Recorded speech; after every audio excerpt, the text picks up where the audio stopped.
இப்போ நீங்க பார்க்கிறீங்களே,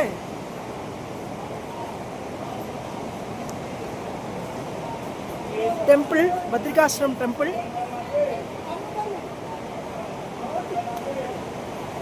நீலகண்ட பர்வதம்,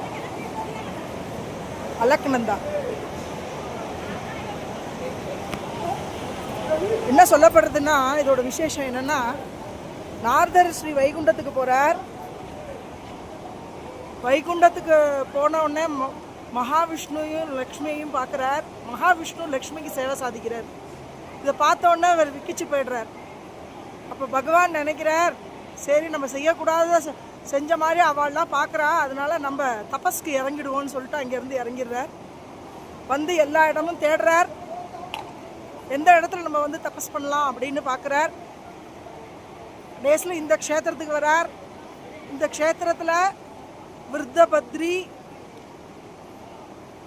தியானபத்ரி, தபோபத்ரி, பவிஷ்யபத்ரி அப்படின்னு இடங்கள்லாம் இருக்குது. இடங்களை பார்த்த உடனே இவர் இந்த இடத்த பார்த்துட்டு ரம்யமான இடத்துல பகவான் விஷ்ணு சேவை சாதிக்கணும்னு நினைக்கிறார், தபஸ் பண்ணணும்னு நினைக்கிறார். உடனே இங்கே வந்து ஒரு குழந்தை ரூபத்தை எடுத்துக்கிறார் சுவாமி. எடுத்துட்டு அந்த குழந்தை ரூபத்தில் எடுத்துட்டு இங்கே தபஸ் பண்ணணும்னு நினைக்கிறார்.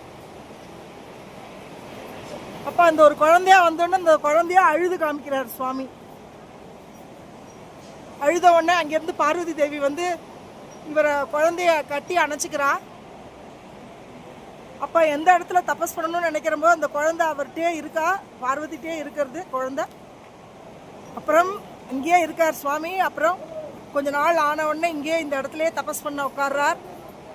உட்கார்ந்த உடனே பல வருடங்கள் தபஸ் பண்ண ஆரம்பிக்கிறார். அப்படியே மேலே எல்லாம் பனி படருது சுவாமி மேலே, பெருமாள் மேலே படி படருது. இதை பார்த்த உடனே வைகுண்டத்தில் இருக்கக்கூடிய பிராட்டியார் லக்ஷ்மி பிராட்டியார்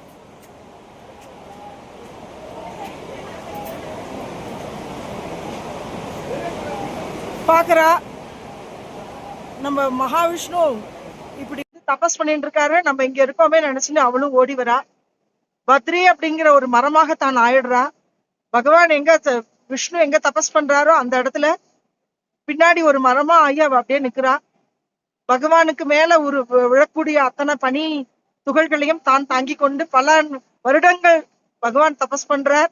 அப்படி தபஸ் பண்ணி முடிச்ச உடனே பகவான் பார்க்கிறார், மகாலட்சுமியே தன்னை வந்து வருத்திண்டு இப்படி தபஸ் பண்றாளேன்னு சொல்லிட்டு தன்னோட தபஸை முடிச்சுட்டு இந்த இடத்துல கோவில் கொண்டு இருக்கார் பகவான். அப்படிப்பட்ட க்ஷேத்திரம்